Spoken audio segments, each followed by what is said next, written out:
was really comfortably beaten that day. I don't see it personally. It's very green when he easily got upside action. I think it stands head and shoulders above the rest.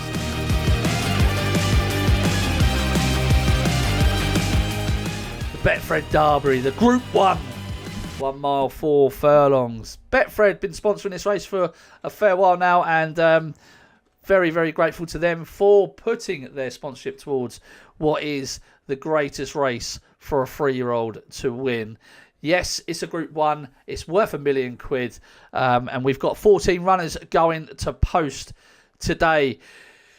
Now, I know that Brian does keep chalking up the Derby winners, and Benevento Cellini is at the head of this market at 2-1. People speaking earlier this week thinking, will the rain scupper his chances? Will it not? To be honest with you, I don't understand what he's done on the form book to make him a 2-1 favourite for the Derby. Now, I suppose you could take confidence in the fact that Constitution River, they, went to France with him and done the business there, potentially knowing that they've got Benevento Cellini here to take the Epsom race. But honestly, when you go through this form of this favourite, what I don't understand what he beat or what he achieved really at Chester in the Chester Vase. Mr. Colonel was third, beaten just 6 lengths. The horse he had beaten was beaten the other day at Pontefract at odds on. Proposition, the stablemate, was second. I'm not sure what that horse has really achieved either. You go back to the Fatuity at Doncaster in the Group 1. Comfortably beaten by Action, who's in this race and is out at 20-1. Comfortably beaten by Hawk Mountain, who went and ran second to Constitution River in the French Derby. And the reason I'm staying this slowly is because I'm going to go through some of these forms and you're going to see where I'm coming back to. And Benevento Cellini, I thought was really comfortably beaten that day. You go back to the time before at Leopardstown. He won a 4-horse race, beating a boy named Susie, who has obviously shown up quite well in the French Derby. Hardy Warrior was in second though that day, so I don't think a boy named Susie really ran up to his level. Where is the form? I just don't get it. He had beaten Hardy Warrior as well in the run previous at Killarney. I don't see it personally. Personally, I don't see it. When I look back through the Derby winners, City of Troy, he was 3-1 for this race, let's not forget, after a disappointment in the Guineas. He had to bounce back, but my golly gosh, the 2-year-old form that he had that season was outstanding. And you go back through some of these other horses that have won this race in the past, and you just think, where on earth is the form for Benevento Cellini? Where? Tell me where it is. I don't know where it is. I can't see it personally. If you can, let me know. Item is fascinating. He's a fascinating contender. And let me tell you exactly why this horse is a fascinating contender. Because he made his seasonal reappearance in the Dante. He was very keen throughout the race. He was very green when he easily got upside action. And he was very green when asked to go away. Now, that was his 3rd run of his life, so you'd expect improvement to be in abundance for this horse. Not only through fitness, but through experience.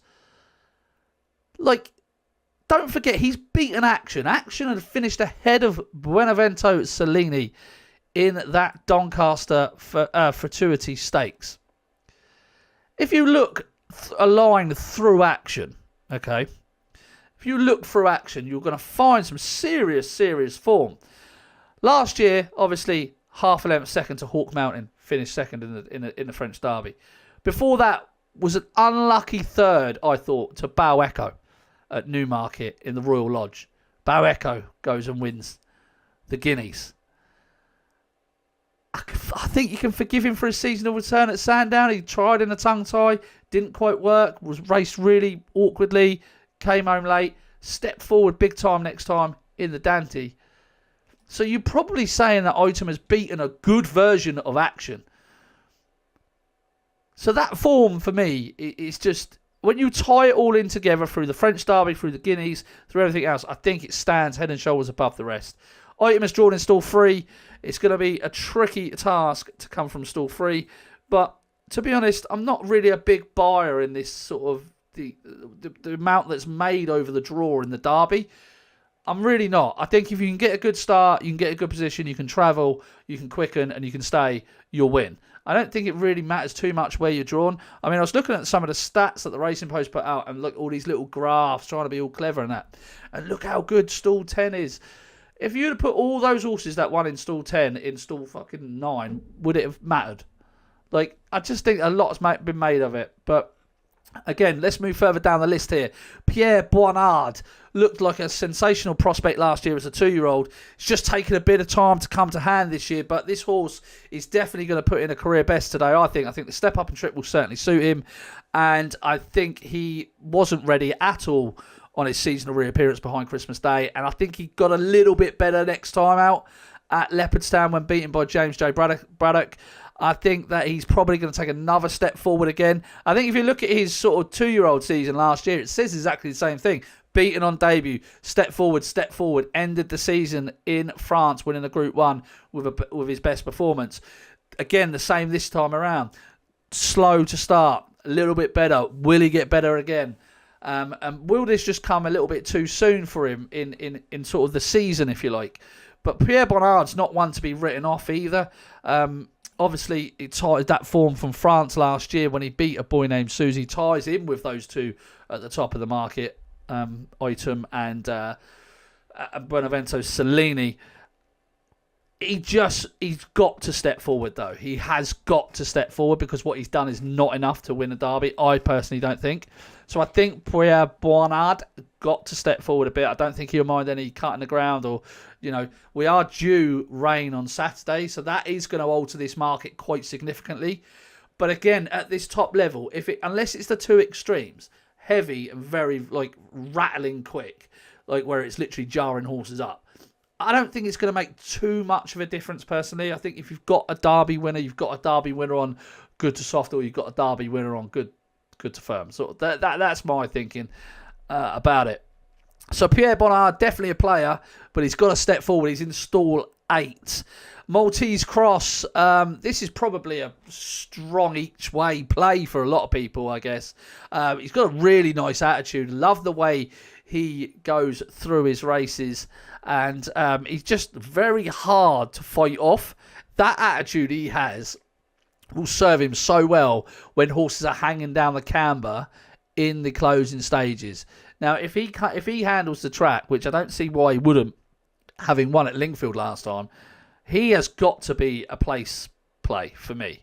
I would definitely be looking at I think he's a really solid place play, but whether or not he's good enough and he's got the class to win a Derby, I'm not sure. I can't remember, now I might be entirely wrong, but I can't remember too many horses that have run in this race for William Haggis. I don't think William Haggis just throws any old horse in this race. He'd never had a runner in 2025 when it was won by Lambourne. In 2024, I don't think he had a runner there either. No, he didn't. That was won by City of Troy or Gust Rodan. Didn't have a runner here. I can't remember the last runner that William Haggis had in a Derby off the top of my head, to be honest. Let's look back at Desert Crowns race. Did he have a Derby entry in here? No. So you have to really take that into consideration, that William Haggis, a trainer with so many stable stars, really, and progressive young horses, and knows how to get horses ready. He hasn't had a runner in the Derby. I mean, since at least, just quickly now while I'm speaking to you, I've gone back to 2021 when Adayar won it, and I cannot see where on earth he's not had a runner. So even in the year that Serpentine won back in 2020, I ain't going back any further than that. But it will just tell you that William Haggis throwing one into a Derby has to be taken seriously. This is one of the best trainers out there. I think he's vastly underestimated, but they think an awful lot of this Maltese Cross, and I don't think at all he is going to worry about the ground. And he is just got so much stamina in his pedigree. I cannot see how he's out of the first three for me. And I think he's a really solid each-way play at a double-figure price for a Derby. It's very difficult to get away from him. I totally get the class angle, that he's probably not got the class angle there. And maybe that is in sort of Pierre Bonnard, or maybe it is in Item or Benevento Cellini. But you look at the likes of Item at the top of the market, for example, a horse I really like and tip for the Dante, and you think, is his inexperience just going to let him down a little bit? This is an undulating track. How is he going to handle things? Whereas Maltese Cross, I think he's just rock solid. He's a hardy type. And I'd be really disappointed if he's not at least in the first four. You're going to probably get, offers on 4 places, etc.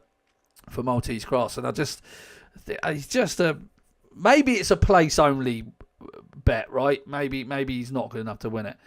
Maybe it's a place only bet. But yeah, James J. Braddock stock for my good pal Kevin Blake. This is a nice horse. He's got a lovely chance here, this James J. Braddock stock. Jordan Stall 13. Blakey won't mind that at all. Beat Pierre Bonnard last time out at Leopardstown. Possibly in need of the run when behind Christmas Day at Leopardstown the time before that. Ended his 2-year-old season with a good win at the Curragh on heavy ground. Won't mind the ground. Will stay. Will improve for the step up and trip. Lots to like about him. I just don't think he's quite good enough personally, but I think Blakey's going to have the day out of his life on Saturday. So I wish him all the best, and hopefully he can at least run into the frame and Kev can own a Derby placed horse.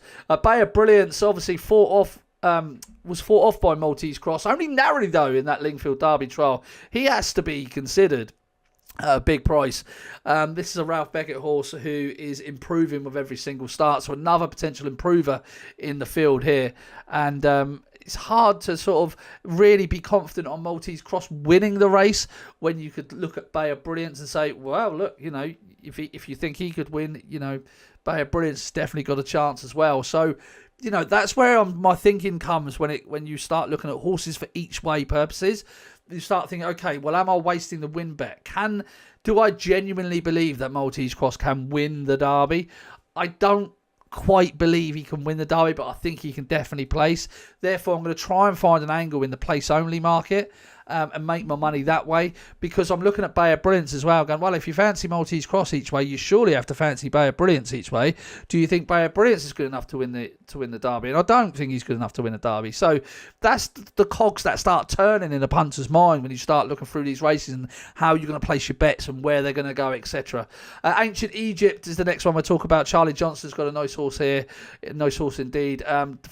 Disappointing in the Royal Lodge behind Bow Echo last year, but really bounced back last time at Newmarket. But I thought he was pretty much given the race. I just don't know about the step up and trip, and I don't know about him. I think he's flying a bit too high here. Action's very interesting. Jordan Stall 11, cheap pieces on first time. I do like this horse. I thought he was going to be a Ledger horse. This is actually very closely related to last year's winner Lambourne, and the step up and trip should be no issue at all. We handle the ground. But he was so comfortably put to bed by Item in the Dante, and he's got brilliant 2-year-old form. Let's not get it twisted. He's got brilliant 2-year-old form with Bow Echo, with Hawk Mountain, and surely the horse that could beat him so comfortably in the Dante is the one that should be favourite for the Derby, and that is Item. And we'll go and touch on him in a moment. Christmas Day was in the Dante as well. He was well beaten by Item.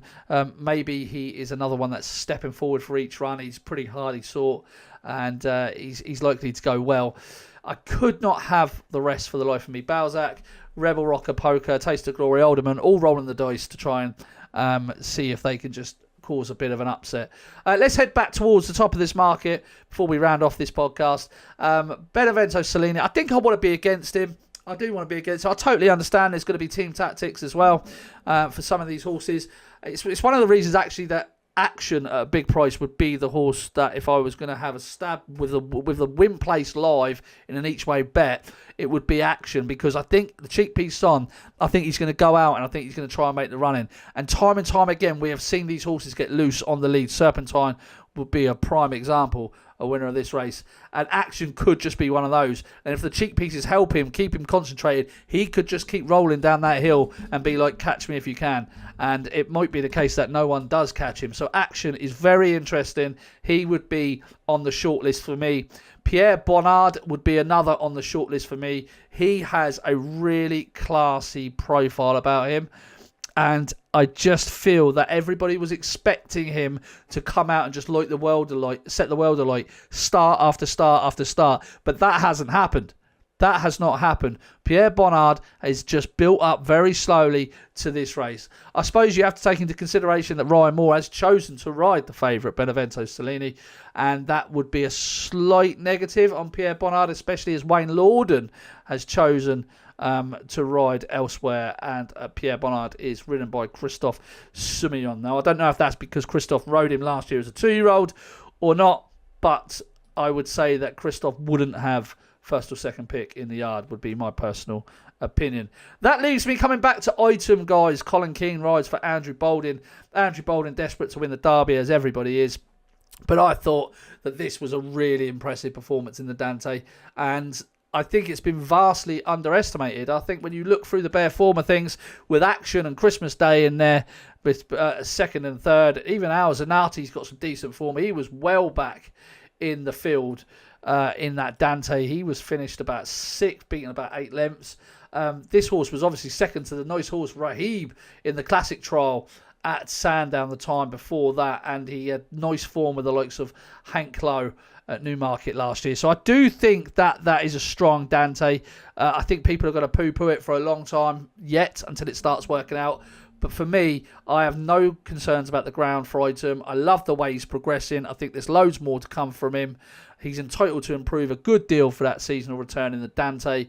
And I think he's been vastly underestimated in what is, in my opinion, a below average year for not only the Betfred Derby, but also for the Oaks. Just a reminder again, guys, if you want all my tips every single Saturday, you can just come to the Patreon page, pay £12 a month, less than £3 a week, and I will directly email you on publication of the tips straight to your inbox. Can't say fairer than that. If you're looking for the DC network and you're looking for community and you're looking for daily selections and anti-post selections and all the other stuff, we've got you covered there as well. Just check the tiers on the Patreon, but the Saturday Club will serve you well, I can promise you that. Until next time, everybody, be lucky.